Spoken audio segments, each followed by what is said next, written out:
This is going to be a very cozy video. I am literally in my PJs. Hair is tied up. If you're watching this on video, you can see that my hair are tied up. So this means I'm not going anywhere. And don't go by my makeup. This is literally from the last video. So I'm just very tired to wash it off. This is going to be a very glow with the flow chat. I have my notes. We don't really have a script for today. We just have a few pointers, and I do not want to have any script thingy. I just want to sit with you today and talk with you.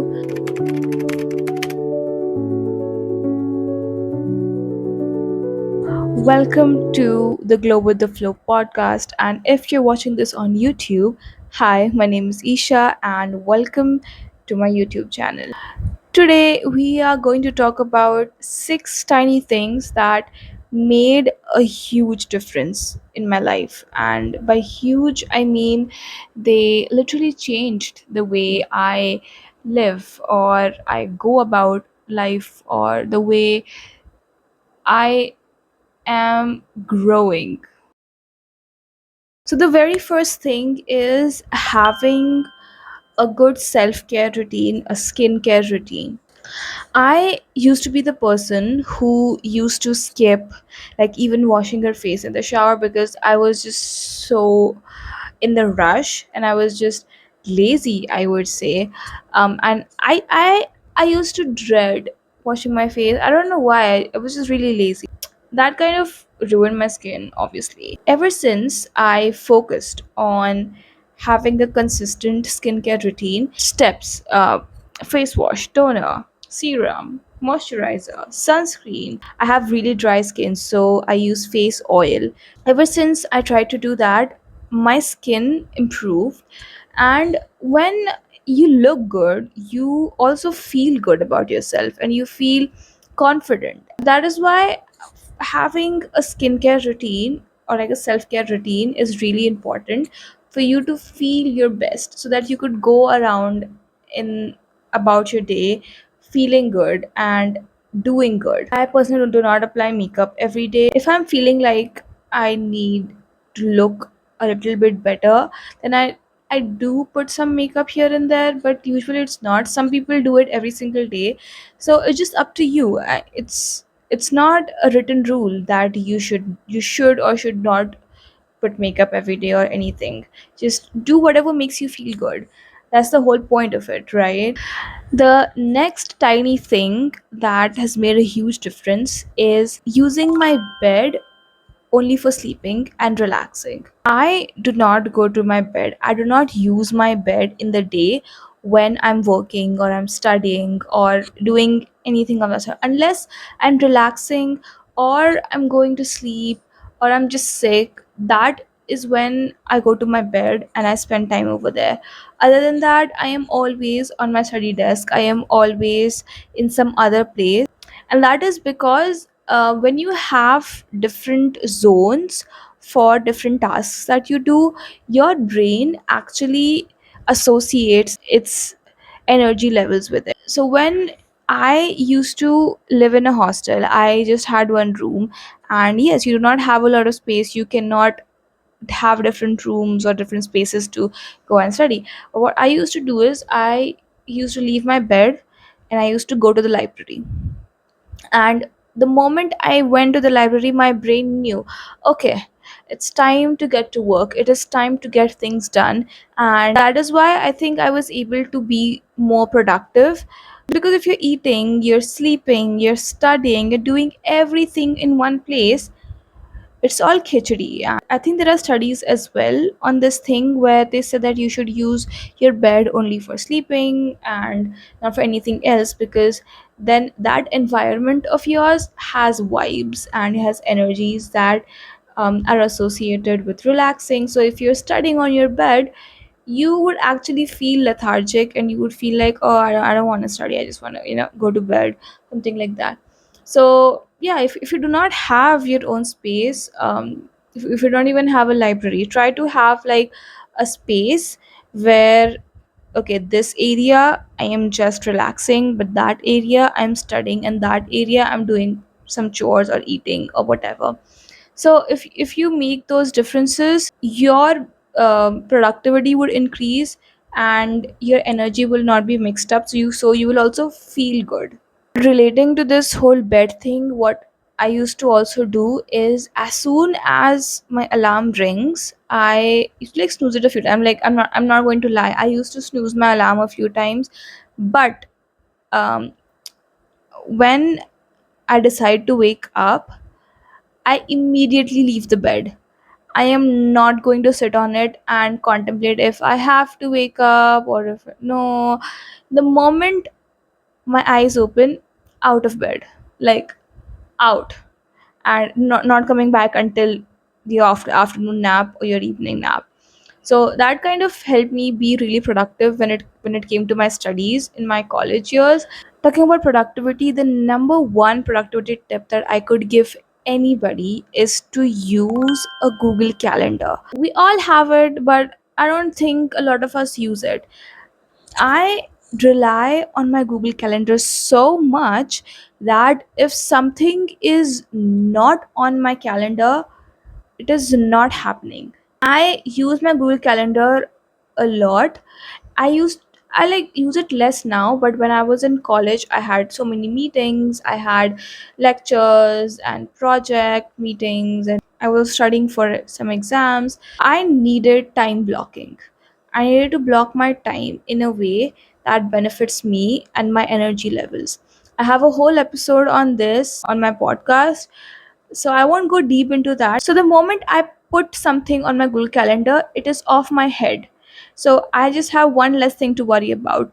And when I actually have to think about it, it just gives me a notification, so I know, so tomorrow I have this important meeting done, so I'll get ready today. And 30 minutes before the meeting, I get another notification, so I am ready. But it's not all on my mind that, oh, I have to do this, I have to do this, I have to do this. And it also really helps me in planning my days, and it just takes off the load, and it just helps me get things done in a very calm way, I would say, because it's just there. If it's there, it has to get done. If it's not there, it's not really important. If it's not on my calendar, it is not important. That is how I function. So the fourth thing, which is tiny but has made a huge impact, is clicking not interested on every single reel that I do not want to see in the future. Now, my Instagram is so populated. It is like the algorithm gives you new things, and it tries and tests new things. And I said, if I want to actually grow, and if I want to actually learn something from my time on Instagram, and if I, because I don't want to be scrolling mindlessly over there, right? I have things to do, I have work to get done. And if I want to relax, I would watch a movie or stand up comedy or a TV show. I would not prefer going on Instagram and scrolling mindless reels. So every time I found a reel which was not really my type and did not really want to see it again, I just press not interested. And if I find something valuable, I press interested, because then I would see more of it, right? And that is how I tailor my algorithm in a way that it serves me. And this tiny habit of mine curated my feed in a way that I only see content which I actually like and which I actually want to see. And I'm not saying that you should only subscribe to growth channels, or I mean, yeah, like there are fun channels as well. So just do that, but don't over engage into stuff that is not really important, because we only have so much time and so many people fighting for attention. So you are very important, your time is very very important, so you need to learn how to spend it in a mindful manner. The fifth tiny thing which is life changing is touching grass. And I mean literally touching grass. So I had a time in my life where I was sad and I just was so stressed with everything that was going on in my college, in my personal life.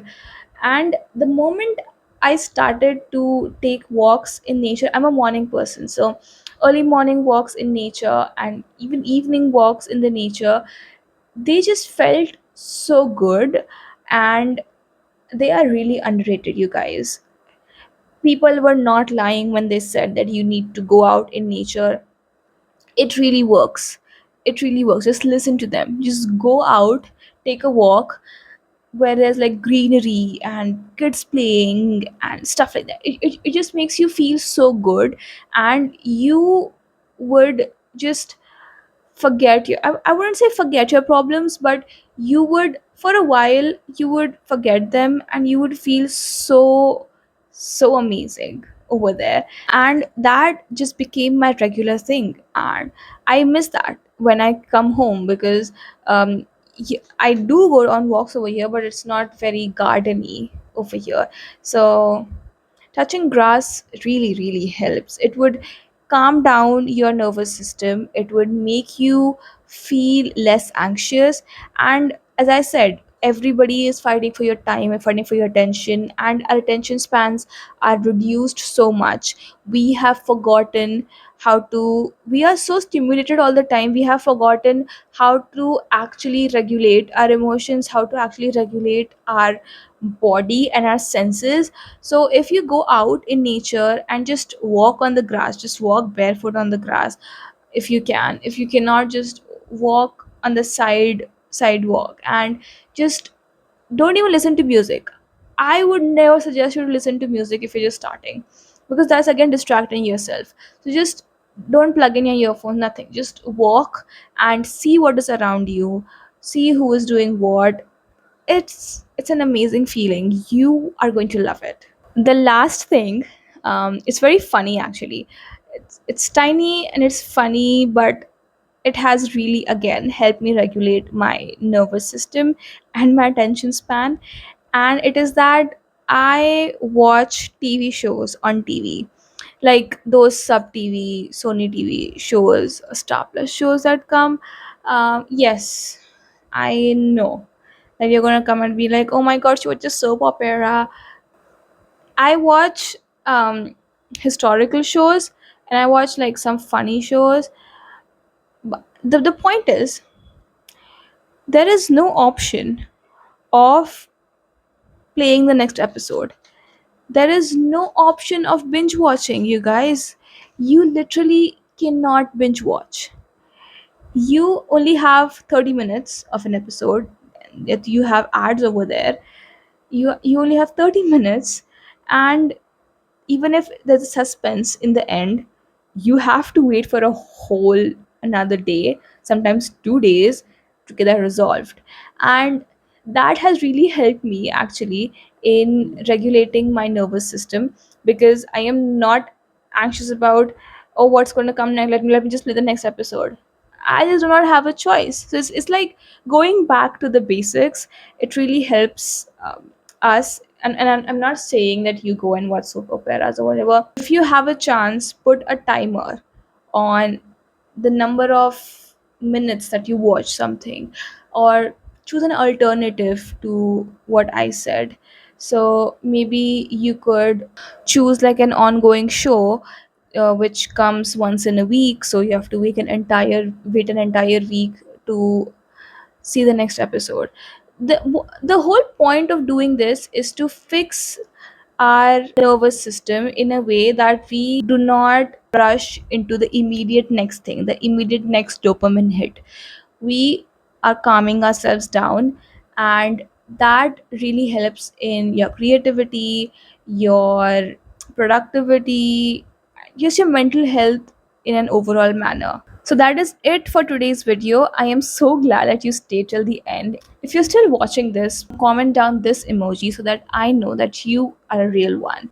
Let me know if you like these cozy flow talks, or if you want a more structured video.